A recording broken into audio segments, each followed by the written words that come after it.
Hey, it's Justin Harvey. Thanks for tuning in to the Anesthesia and Pain Management Success podcast. With APM Success, we take a close look at important topics pertaining to business, practice management, personal finance, and careers for anesthesiologists and pain management physicians. We work hard to take your critical questions straight to the experts. Thanks for listening.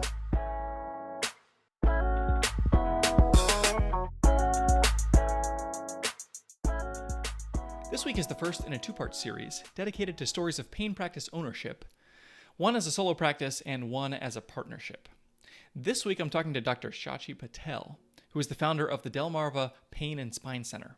After reflecting on my discussion with Dr. Patel, I really think that this episode may be one of the most important conversations that I've had to provide real actionable insights for solo pain practice in the interventional pain community. I believe so strongly, this is no surprise, that physician autonomy is something we need to protect and cultivate, and equipping doctors to run their own practices is really important for the future of healthcare and patient care and our society in general, not to mention physician well-being, which obviously is near and dear to my heart as well. Dr. Patel, in today's episode, gives us a play-by-play breakdown of how she started her own practice from scratch, straight out of fellowship.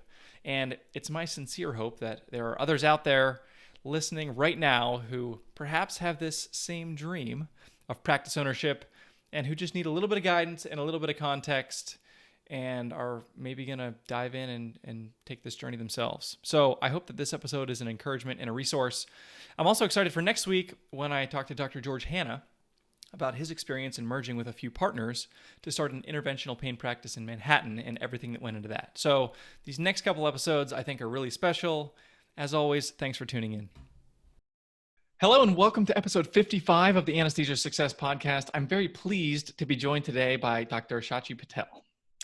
Dr. Patel is an anesthesia-trained interventional pain physician. She's a practice owner and entrepreneur. She collaborates in industry. She does a lot of things really well, and she started doing it very early, straight out of fellowship. So I'm really excited to be joined by her today to have her tell her story. And for any fellows out there who are wondering, is it possible for me to conclude fellowship and then go straight into solo practice? Here's a shining example of somebody who has done it, and we can hear from her today about how all that unfolded. So Dr. Patel, thank you for being here. Justin, thank you for having me. I'm excited to be here with you today. So I'm curious, as you were proceeding through your medical education and residency, and then eventually thinking about a pain fellowship, you probably had certain ideas about the way you assumed your career would unfold, the different opportunities out there that you thought, I like this model or that model. At what point did solo pain practice sort of come onto your radar? Well, it was an evolving journey. I will say that when I was finishing medical school and starting residency, I really thought I was going to stick around in academics. And then, residency's tough. Lots of call, especially anesthesia residency, lots of call, lots of long hours. And you start sacrificing the things you care most about, which is your family and your time with your friends and your weekends. And there was a shift through residency where I realized I didn't want to live that life for the rest of my life because I had other priorities that I valued just as much. And so I started to think about my career itself in anesthesia and in medicine and what I wanted out of it. And ultimately, somewhere in the middle of residency, I was driven to realize I really enjoyed pain management. I liked that it was outpatient. I liked that it allowed me to do private practice and have a more balanced lifestyle. And so somewhere in residency, that academic to private practice shift happened. And then in fellowship is when approaching fellowship, and then in the beginning of fellowship is when I really was more confident that I'd be able to do this right out of fellowship and do my own solo private practice. It's funny you talk about, priorities and autonomy. The joke, so I'm a business owner with my financial planning practice, and the joke in our little corner of the world is entrepreneurs are people who work 80 hours a week for themselves because they don't want to work 40 hours a week for someone else. Mm-hmm. And there's obviously still compromise in being with your family and your friends and having your weekends. And I'm sure that over the last few years, although you eventually do get up to a place of, stability, there's a heavy lift on the front end, and none of those benefits of mature entrepreneurship are enjoyed at the outset. So talk a little bit about how your expectations and desire for those things was sort of met with the realities of having to learn on the fly. Yeah, so you mean like with me now as a solo provider. I mean, definitely um uh the hours can be quite long sometimes because you're bringing a lot of work home, especially administrative work. Yeah. But it's different because you get to do it out of the comfort of your own home, and you get to do it after you've tucked your kids in this, into bed, Hmm. and it's more manageable, even though it's what you said, you're doing 80 hours of work, but because you're doing it on your own schedule, it feels a lot less. So talk about the people with whom you spoke as a fellow, and you're probably pitching this idea. Probably at the beginning, it's like a little bit bashful, like, "Holy cow, do you know anybody else who's done this? Is this even a good idea for me to be thinking or talking about?" And who was it in those discussions that was an encouragement to you or helped to give you the framework in which you eventually sort of constructed this endeavor? So it was actually a couple of factors. So when I was in fellowship looking at jobs, the prospects in the area that I wanted to practice just weren't looking that great. And at the same time, I was keeping engaged with my friends from residency who were older, 2, 3, 4 years out, and seeing what their work experience post fellowship was like. And I have to say, many were just not happy with the first job that they took. Many switched to a second job, some to a third job, Hmm. and then life got complex because at that point, because as physicians we've delayed having our families and our homes and all that stuff, they have the extra burden or stress or factors of thinking about children or their mortgage. Right. And so it led them to kind of pursue jobs that they kind of felt like they were stuck in. And so knowing those two things, I realized in fellowship that what I really wanted was just the freedom to practice medicine the way I want, just what Hmm. I want to do, how I want Hmm. to do it. Um, and at that point, I was already living on a resident salary. I was fortunate enough to have a husband who is not medicine, so he had a stable career, benefits, and I didn't have much debt. So I didn't have to give up a whole lot because at that time I also didn't have children. So it was easy to kind of dive in and say, if there's a time to take this risk, it would be now. And then all the right people fell into place. So I was at Cornell for fellowship, and prior to me, there's a graduate from Cornell. His name is Dr. Corey Hunter. He's lovely, amazing. But he had come and spoke to us when I was a fellow about his journey, and then he did it. He opened his own solo private practice in Manhattan, and he's successful. And so I reached out to him, and I had great fellowship directors, associate fellowship directors who were very helpful and encouraging, and all of that kind of fell into place based off my decision and wanting to pursue this. And so I then was more confident in my Hmm. ability to do it. So you mentioned a couple factors. So your husband was supportive and, had an income that always helps. You Yeah. had the mentorship and you had the desire just from like a clinical standpoint to practice the way that you saw fit. Were there any other factors as you sort of did this self-assessment to see like, is this really right for me? Any other things you looked at, you thought, you know what, this is something that either disposes me to do this or is something I'm going to have to like compensate for and adjust in order to still be able to pursue this dream? Yeah, I think debt is a big one. I didn't have debt at the end of fellowship, and during fellowship itself, I worked. I was done with anesthesia training, so I actually worked as an anesthesia attending, moonlighting, while at the same time finishing fellowship as a fellow in interventional pain. And so I was able to kind of eliminate my debt completely, and actually create a little nest of savings. And so that having financial confidence, right, and not feeling like having being locked down because of the intense amount of debt from all the training was a huge factor in wanting to do this now. Because again, it goes back to like I was living a resident lifestyle. Yeah. I was not used to like a big home, big car, fancy things, and just I was used to living within the salary that I made as a resident, and my husband was too, Yeah. and if there's any time to do it, it's why not do it then when you have no debt, minimal risk, because I don't have children I need to think about Yeah.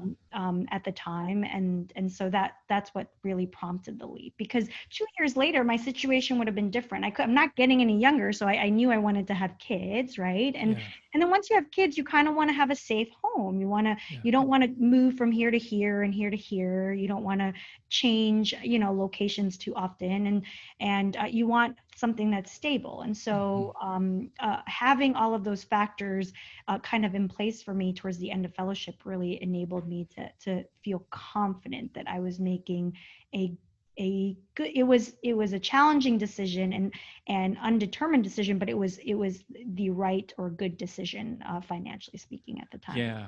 And it sounds like based on the conversations you had with some of your peers that you described that were 2, 3, 4 years out, like they probably didn't have that same flexibility just because of the personal and financial decisions that they made, and they found themselves having to say, well, I got 2 kids, I got the mortgage, maybe I have car payments, and I can't do the thing that might give me a little more clinical freedom and personal autonomy. I have to basically pay the bills, and obviously try to do that in as agreeable of a job as they can find, but certainly having less flexibility.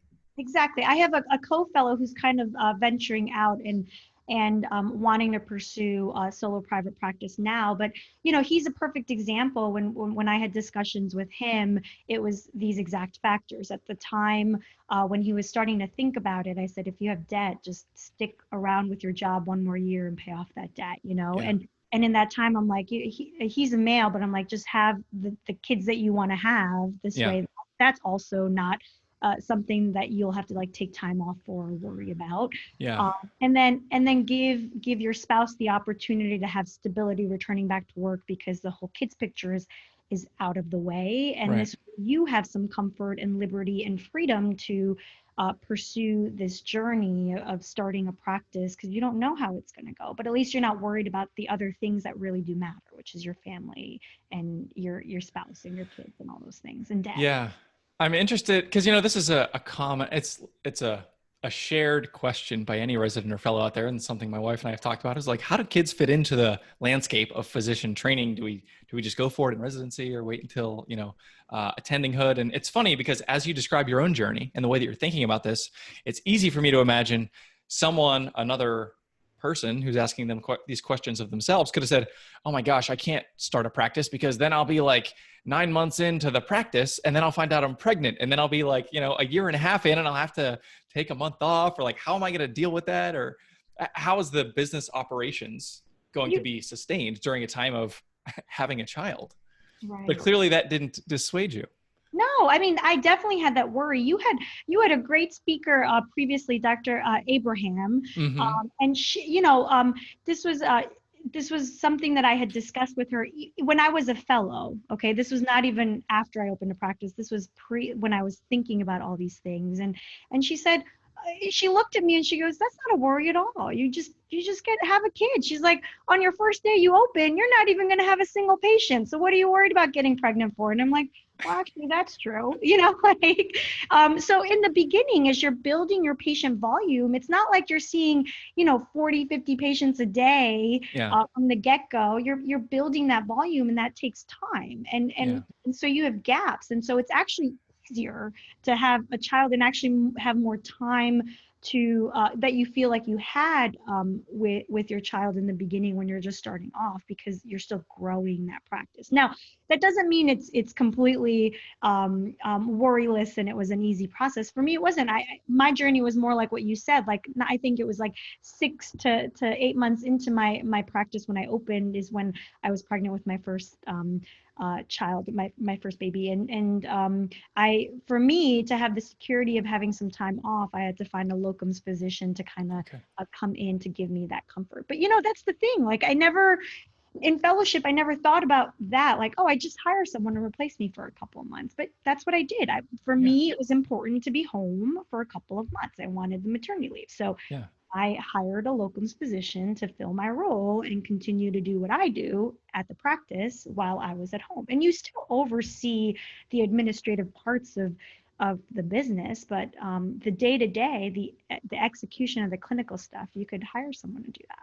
Yeah, that makes a lot of sense. And when you explain it like that, it's like, well, we just, hire someone to do the work while we're not there. That's the kind of thing that probably people don't even understand could be an option, that you just sort of, you thought, you know what, I'll cross the bridge when I get there. And then you did, and then Yeah. it worked. And then Yeah. you came back and your practice didn't burn to the ground while you were gone. Right, exactly. And the patients love it. They love it when you come back and they're happy for you. Like, oh, Yeah. show me pictures of the baby. How Yeah. are you? Like, did you get some time off for you and your family? And I'm in a smaller community, but they just love and support you. And I didn't the way it kind of fell into place and the way it happened, it couldn't have been more conducive to what we as a society should do for women who have children. Yeah. Yeah. And I love how you built that for yourself on your own terms. I think it's splendid. Thank you. So I'm curious though, I want to rewind a little bit. It sounds like you had the mentorship. You did the self-assessment. You thought, I'm wired to be able to do this from a personality standpoint. I've got a stable home situation with my spouse, earning an income, and we haven't yet like ramped up our lifestyle. We don't have kids. We don't have debt. Like the pieces are in place, but there's still the actual, learning what you need to learn and then implementing hopefully what's going to be a well thought out strategy. So take me to that sort of the beginnings when you sit down with like a blank notepad and you're like starting to make a list of all the stuff, or even just the people who are going to give you the lists, because we don't even know, at the beginning probably what that looks like. How did that process unfold for you? Well, in the beginning, I created a business plan. Really, it was just like thinking about location, location, location, which for me was just where do I want to be? And to me, it came down to I want to practice where my family is because I want to Yeah. be with my family. And then trying to understand and ascertain what the market of pain management is like in that area, understanding the payer mix, Mm-hmm. the established reimbursements that were happening, and a lot of that is not stuff like I knew. Right, I was a fellow. I'm still learning these things, Yeah. and so that's where like you need good people on your team, but a healthcare consultant can in a local area where you want to practice can really help give you some of that information and foresight.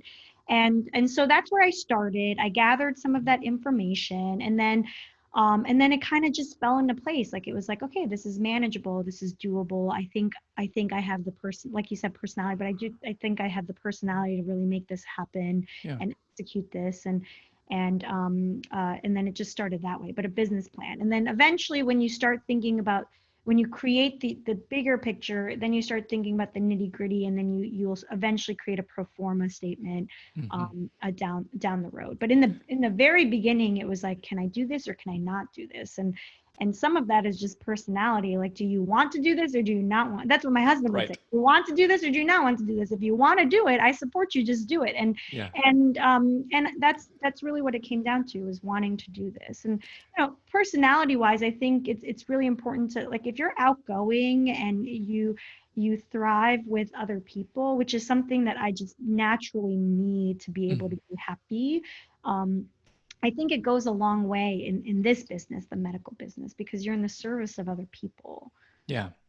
So it sounds like there was an integral relationship there that you sort of mentioned and then kept on going with, which is a qualified healthcare consultant to help you do the SWOT analysis: strength, weaknesses, opportunities, and threats for your business, evaluate payer mix in a geographic locale, say like who's the competition, how many patients can you reasonably expect to bring on in a certain period of time, probably help with contracting, and giving you a lot of the questions that you need to ask and then help you answer them. So how did you find, I mean, a consultant, we kind of joke like that could mean literally anything and everyone could call themselves that. So how do you find someone who can solve the problems which you found? Right. So I really need to figure out if I could be competitive in the market that I'm in. And I did use a consultant. And the way I found her name is Tina, is through Dr. Corey Hunter, Okay. who I mentioned before. So he, again, he came to talk to us when I was a fellow, as a fellowship talk. And he talked about, being a solo private practitioner, and he also mentioned a consultant, and I reached out to him and just said, who was the consultant you use? Can you give me some guidance? And then I reached out to her, and it wasn't just her. I reached out to a few other consultants and interviewed them and figured out who was right for me, who wasn't, who I enjoyed working with, and then settled with her. Awesome. Yeah. So I spoke with Tina the other day, and I'm hoping to have her potentially on a future podcast episode. We're going to put her information in the show notes for anybody who's interested. So anesthesiasuccess.com/55. You're going to find all the notes from our discussion with Dr. Patel, including we'll put Tina's information there. So you hired a consultant, and they helped you lay the groundwork. Talk about cost a little bit, like, and the financing element. Obviously, starting a medical practice costs a lot of money, and most people don't have the bank account to be able to stroke the check for that. So how did you think about financing? Yeah, so that's a really good question. It's not as complicated as people think it is. A consultant will definitely help you, but really you just need funding, and you got to go to a bank and talk to them about like a practice startup costs and getting a loan. And it's like shopping around. You're basically shopping around with different lenders to see who would give you the amount that you need at the lowest interest costs for you. But before you go and do that with the banks, you got to make sure you have the stuff that we just previously mentioned. Like, are you in a good market? Do you have a good payer mix? Are you going to offer a competitive edge, or is it saturated already? Mm-hmm. But interestingly enough, if you pick a good location, the banks already have like lending divisions that are focused specifically on helping with like medical practices, and so they will put you in touch with someone that's done this already prior. Like, I'm not the first person to open a medical practice, and they kind of you take it from there and you apply. So the bank put you in touch with another physician? No, sorry, it's someone within the bank itself that I see. has done something like this, like who's given out a loan for a medical practice to Got kind it. of. So you mentioned that moment of sort of realization when you're like, holy cow, like the bank is ready to wire, $250,000 or however much it is, like into my checking account because they think that this is going to work. So tell me about sort of that, how that experience unfolded. It's so it's just so joyful. It's when you're thinking about this whole process, and the uncertainty, it can be overwhelming. And then when you collect all this information, you're kind of drowned in just, oh, can I still do it? I don't know. It Mm-hmm. seems like the pair mix is good. It seems like the market is good. It's not too saturated.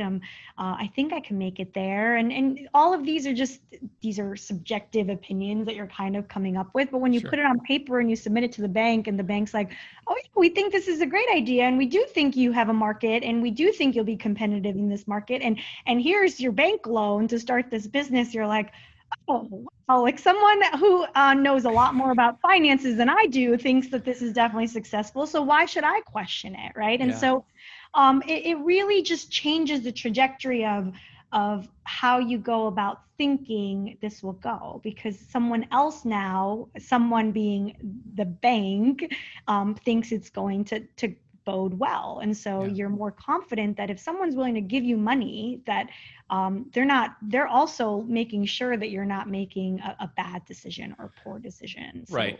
Because yeah. if you don't make it, then the bank loses too. So they have a vested interest in your success.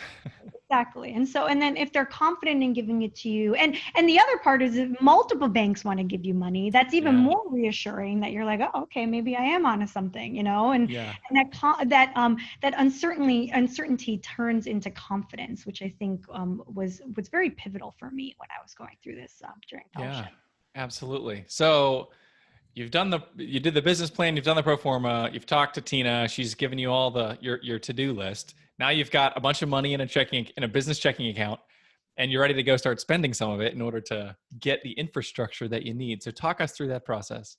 Yeah, so you have to. There's a couple of things you got to do. You got to go through credentialing, which I think, again, it comes back to like having a good consultant.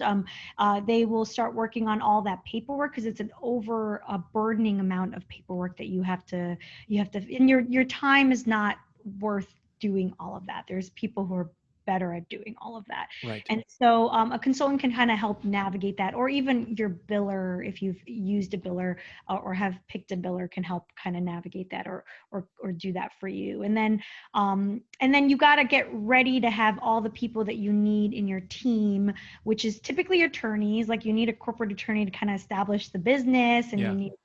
you need some insight from an employment attorney and a healthcare attorney. You'll need to pick that biller that I mentioned.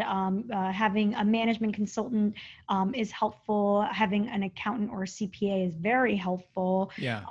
And then just keeping open communication with the banker for the financing. But they do other lines of service too, like making sure like the credit card stuff is figured out. And there's just so many little tidbits, but that really the bank helps you figure out, put into place for day-to-day practice. And so all of those individuals you need Yeah.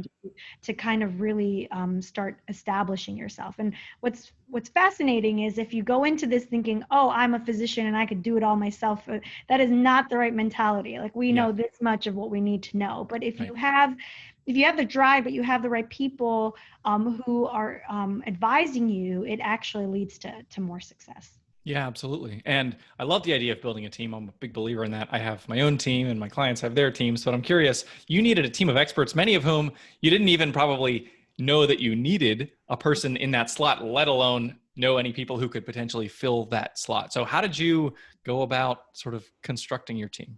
Well, when you want to start first establish the business, you need a corporate attorney. And the way, I got very fortunate. I use a larger a law group, and within that group, there's also like an employment attorney and a Hmm. healthcare attorney.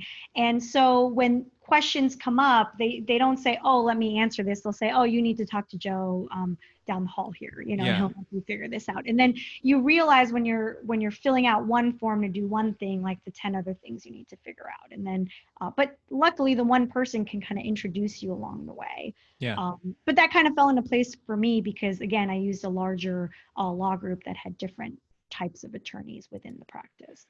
How did you learn how to strike a balance between delegation to experts and doing things yourself that you maybe were things that you could have done? I still struggle with that. I feel like I want to double check everybody's work all the time. Yeah. But it's just you have to. They advise you, and then you realize like, oh, I don't know how to do this, and then they kind of instruct you, or they'll help you figure things out, and then you can oversee it. So when you oversee it and you're paying for it, you're like, okay, they're doing their part and they're doing it right. With time, it definitely gets easier. In the beginning, it wasn't easy at all. And with time, I'm learning to just, there's certain things you just delegate off, and because you can't do everything. There's just not enough time in the day for one Yep. person to do everything. And you get a sense of who you can trust and who you don't trust. And that's innate. That's your Yeah. intuition. And so I think if you set up the right team, you'll get introduced to the right people. Yeah. And it comes down to not so much wanting to do it all yourself, but like, is this worth paying for? Right. And if the answer to that is yes, then you know that the service that they're going to provide is definitely one that you need, that you're going to write that check for. Yeah. Absolutely. Okay. So we've gotten the loan, we've got the plan, we've got the team, we've still got a lot of money in the checking account, and you've got to find space. You've got to start like getting the actual logistics in place. So Right. take me through that process, the real estate and finding the office and getting outfitted. Oh, I think it's so important to have a good realtor on your team. So I I met with several. I started with one that I thought was going to lead to success, and then pretty quickly going through different locations and just getting to know his personality, I realized it's not going to work out. So I said, I'm sorry, this is not going to work out. Thank you for your time. And then I found somebody else, and that person is the best realtor I ever had. They understood my goals. They understood where I was. Like they understood that I was doing something very unique and Mm-hmm. uncharted. Like I was finishing fellowship, starting a practice, and this was a huge deal for me because Right. a business venture that not many people do. Right. He's been in the community in which I practice for a long, long time. He had a lot of connections, like he knew people from being in the community for a lot of time, and was able to meet the needs I needed for my lease without sacrificing. Like he understood what I wanted and was able to deliver that. And that included working with my landlord to get me like tenant improvement and things like that. And he took the time to understand what kind of space I would need. And sometimes it's just simple as that. It's not, there are realtors who will show you and say, well, this space is available and let's meet at this address on this time. This space is available. And he was very unique in that he's like, well, what kind of space do you need? Explain pain management to me. What do you envision like space requirements looking like? And then he went from that to showing me real estate that made sense for my needs. And it was just a very fruitful, successful process. And I'm very happy where I am. And the only thing I would change is if I had way more money, I built the space myself, so I wouldn't have to rent it. But those weren't the circumstances I was given. And so I'm very happy with where I am and where my office is and how it all turned out. Awesome. And that shows, I think, a lot of, it shows a lot about that real estate agent, that he's empathetic, he's a listener, he wants to understand. I think that's probably, if you're going to succeed in any profession, definitely medicine, definitely financial planning, what I do, like you need to be good at asking questions and then just don't say anything and then ask why 2 or 3 times in the process. And you're going to learn a lot. And the solution that you would have came in with at the outset is probably going to evolve pretty significantly by the time that you understand really what makes this person tick. So that sounds like this person was really on point for you. Yes. He was great. So I think it's really important to have a good realtor, and it's okay to say no to a realtor and move on if you're not happy with what they're showing you or you feel like your time is wasted.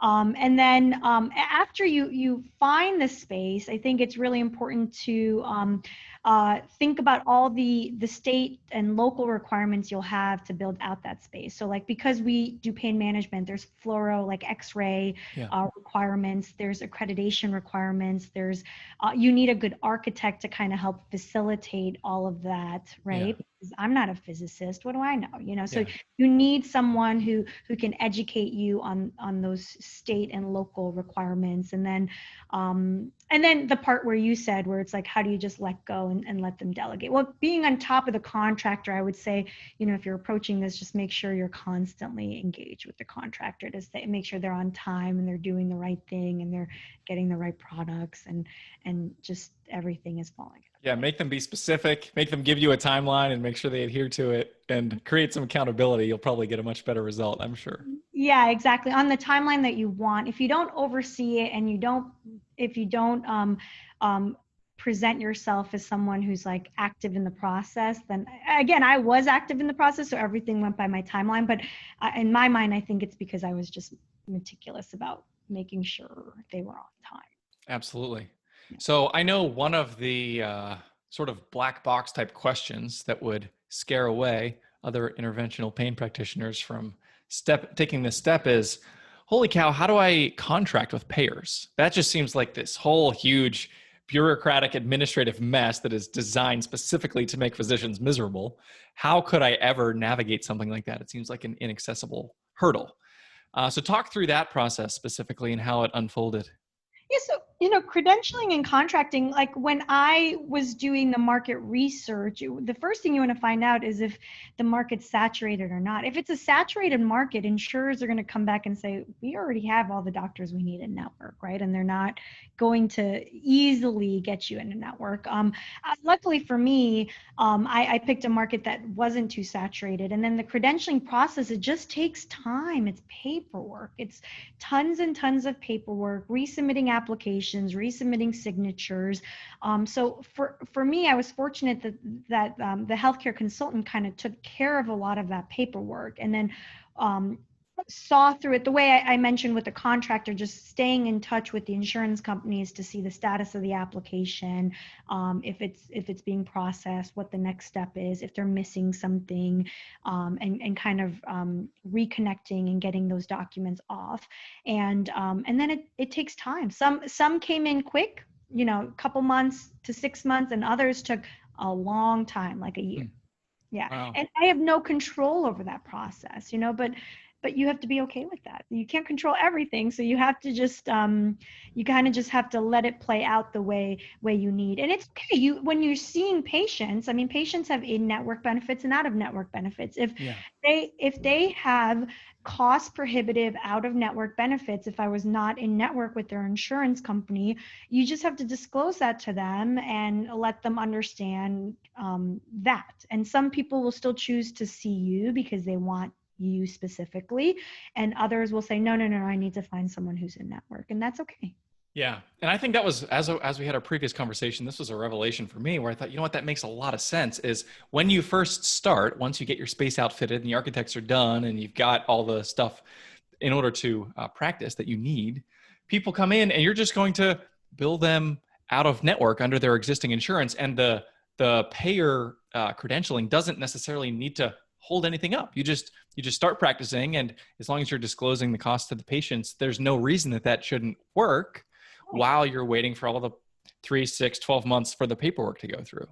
Right, exactly. And as long as, the thing is, patients love honesty. Like they Yeah. love people that provide full disclosure. So if you have someone on your team who's just looking at a patient's benefits before they even come in, like when they're calling to make that appointment, and you disclose to them the current situation, if I'm out of network, and they don't have out of network benefits or something, like just tell them, and Yeah. they'll appreciate that. And what's funny is, like I still remember this one distinct case of a woman who we had this discussion with, and she chose to go somewhere else. And then when I was finally in network, she came to me.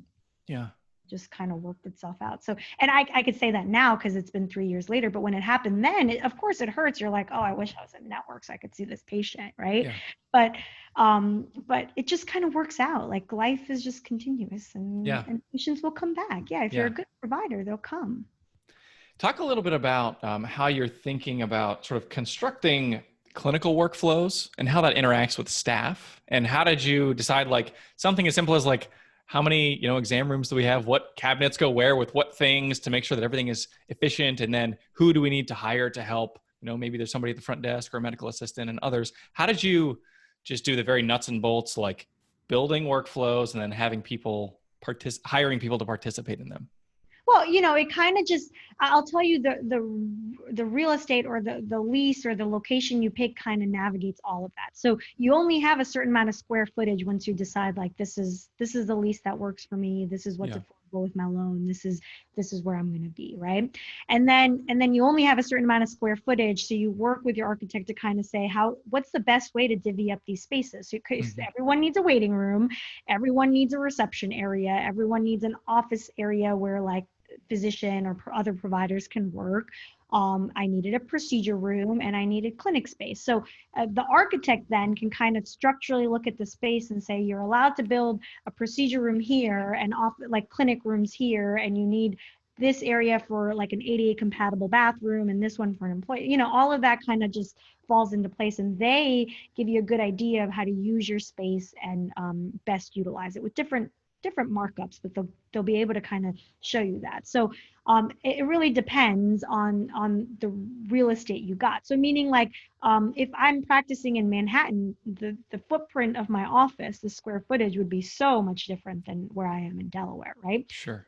So all of that has to be taken into account. But I did start with three. As far as staff goes, I started with three staff. Really, the goal with the three staff was one person who was designated front office, doing like phone stuff, insurance stuff, prior authorization stuff, and then a back office staff that was primarily a medical assistant who did clinic work, and then a float person who kind of jumped to one or the other depending on what I needed. And it gave me the safety that if one person was sick or called out, at least I had the minimum of two that I needed. And then it grew from there. Got it. So talk about how you raised the profile of your shiny new practice whenever you unlock the door for the first time at 9 a.m. on a Monday, the first day that you're, doing what you're doing. And obviously there's no one there to meet you. So you're now a marketer. You're a Yeah. business development person, what we would call in the finance world. You need to make people know that you're there and make doctors know that you're there and start to build patient volume. So talk about that process. And you have to be outgoing and be able to talk to anybody and everybody. When I first opened, you're right, like it's not like I had a million patients. So when you first open, you have to present yourself to the community, go out to the providers and say, hey, here's who I am, and this is where my practice is, and this is what I do. And part of that is providing some marketing material, but a large part of that is just introducing yourself. And I can't tell you, like in the beginning when I started to do this, it's easy for me because I'm relatively outgoing, but a majority of the offices loved it. They loved that. They're like, oh, so you're the physician? And I'm like, yeah. And like, and you're marketing for yourself? Like, yeah, that's exactly what I'm doing, you know? And because you're a physician, they'll actually let you in the back and introduce you to the other providers in that office. And then they get to meet you face to face and Yeah. get to know who you are, and they'll take your paperwork or your marketing material, and you hope that will lead to referrals, and some did and some didn't.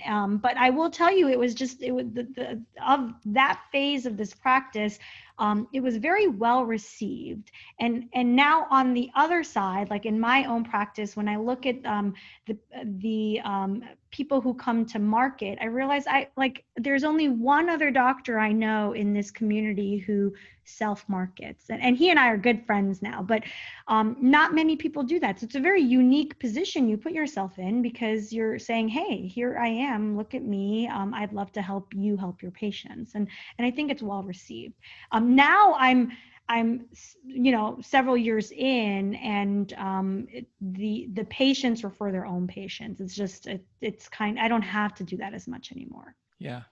Did you find obviously it was an adjustment. They don't teach this in med school. They don't teach this in residency, like the fine art of knocking on physicians' front doors and introducing yourself. So did you find any like methods or how did you succeed? I mean, again, there were definitely like offices that were well receptive, and there were others that were like, okay, cool, I got the information, thanks, have a great day. Yeah. I guess I don't it was just natural to me. And I think Yeah. it's because when growing up, it's kind of like what Nirmala said to you in her podcast. Like, she had an upbringing where her dad kind of created this path for her, and Yeah. I had an upbringing where my parents did that. My parents were also entrepreneurs. They had gas stations, hotels, things like that. And so I learned customer service at a very young age, and I had to continue it through my years at home, and then talking to people, no matter what walks of life they're from. You just engaging them, listening to them, connecting with them is just something I've learned through the years. And so knocking on an office's door and going up to the window and saying to the receptionist, hey, I'm Dr. Patel, it's very nice to meet you, I open my own pain practice, it's blah blah blah blah blah, I'd love to tell Dr. so and so about it, and get referrals for patients if I can help them. And I'm generally in a very nice community, and a majority of people were, well, thank you for visiting us today, and let me Mm-hmm. introduce, I think the doctor actually has a few minutes to talk to you, and they'd bring me back and I'd get to chat, and then that was it. Yeah. Yeah. Yeah. So we've mentioned this episode a couple times now. So anesthesiasuccess.com/48 was with Dr. Nirmal Abraham, and she has a lot of great experience in all these similar types of things. We talked about doing this in the HOPD context in our discussion, but she, I know, has been an instrumental mentor for many in the pain community, and I know that you shared that she has had a big impact on your practice. Okay, so I want to sort of start to bring it home now. I know that in the last year or two, in addition to obviously your clinical practice, you've done some industry collaboration that has sort of just popped up, I think, as you're in the midst of doing what you're doing at the beginning, knocking on doors, and then starting to treat more and more patients, or then referring you to all their friends. Talk a little bit about the genesis of that and what it's like with regards to your experience in industry collaboration. I think it's Dr. Jessica Jameson actually said this, where, I was at NANS this year and she had made this comment where she was at the podium and she said, I open my own practice. I have all these bills to pay. I'm still trying to grow the practice. And here's the industry who's going to pay me to talk to me about this or that or whatever. Right. And it's just like, why I have kids at home and I got a mortgage to pay. So why not engage them? And Yeah. I think that's like a huge factor. I think in the beginning, it's easy to collaborate with industry because they are helping you in a way that helps grow your practice, but also in a financial way. And so I think it's kind of in the private practice realm. It's something that kind of falls into place. But I will say, I think my collaboration with industry really started from my networking with a lot of private practice physicians, like people who have kind of mentored me, advised me, and then who I look up to for advice or clinical help. And, people like Tim Deere, Jessica Jameson, Neil Mehta, Corey Hunter, Nirmala, Abraham, like all these physicians you meet over time, and you meet them at conferences and you meet them at other conferences. And then in between you run ideas and clinical questions and tough situations by them, and you build a rapport and they get to know you, you get to know them. And then with time, if someone that they work with in industry says, hey, who's a physician that we should work with, I think your name comes up. And I think that's how all of this kind of comes into play, meaning I didn't specifically seek my collaboration with industry. It found me, but I think it found me just by the natural progression of what it means to be an entrepreneur, a private practice physician, and like a business person who networks. Yeah. Yeah. Well, you have a very diverse skill set, and I think some of those skills were sort of just dormant for a while. But it's clear that you have a lot of just disparate types of skills that aren't inherent to all physicians, and it's enabled you to prosper in ways that are not common, which is really fun to be able to hear about and to see. Thank So you. I'm curious, for our listeners out there, are there any resources or any other things that we haven't mentioned already that where you would say, like, if you're thinking about doing this, definitely read this or look at this or talk to this person to be able to just do part of the due diligence for this process? Well, in fellowship, I definitely read a book called Essentials of Practice Management. And it was great because it really explained budgeting, the revenue cycle, capital investment, how you monitor the financial performance of your practice. So so reading that was really a good foundation of like where I was going from the business aspect of this practice. And so I highly recommend that book.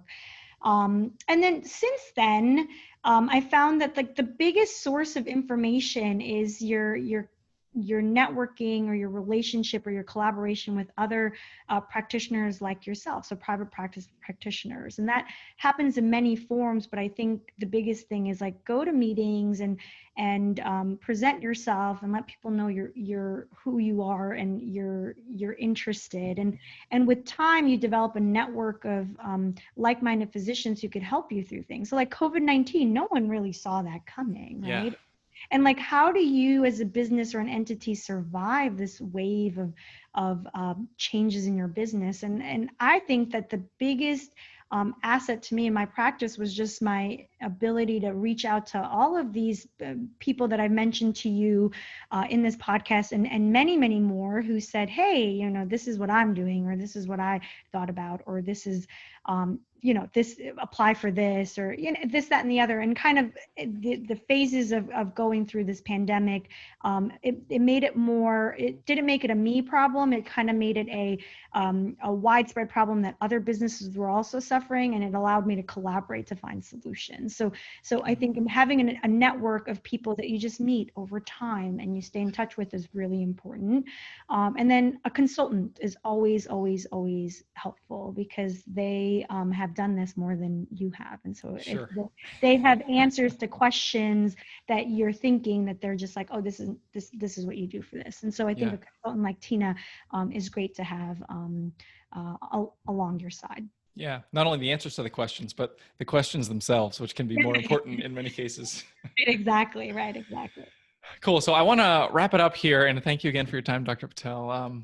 In just closing with a story of a reflection of yours in, this is, I love what you've built, and I love hearing the story and the entrepreneurship and the clinical side of things and the marketing and the finance and business, and it merges all together, and you have either picked up skills that you didn't have, or you've learned to just delegate to experts, and you've been able to get a pain practice off the ground in a pretty short amount of time. That's just a very impressive story. So as you think about what you've accomplished, the patients that you've helped, tell me just a short story or reflection on what is it like looking back, seeing, thinking about the bright-eyed, bushy-tailed fellow a few years ago who had this dream, and now looking back and seeing that you have achieved practice stability and you are living a life that is on your terms. A story that sort of just brings all that home.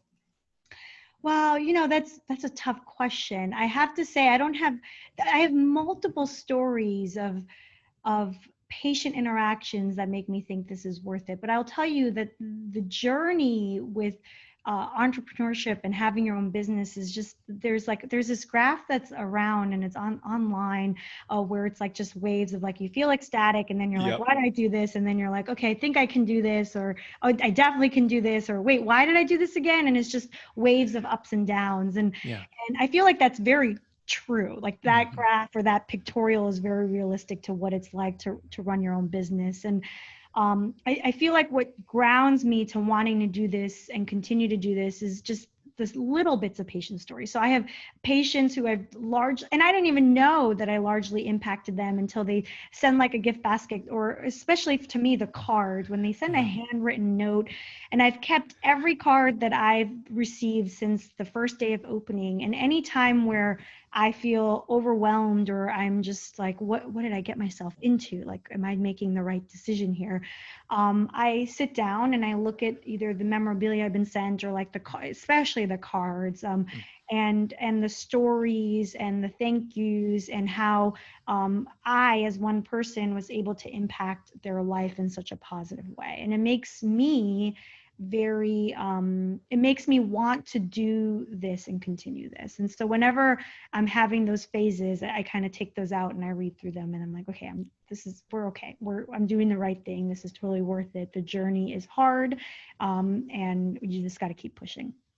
Awesome.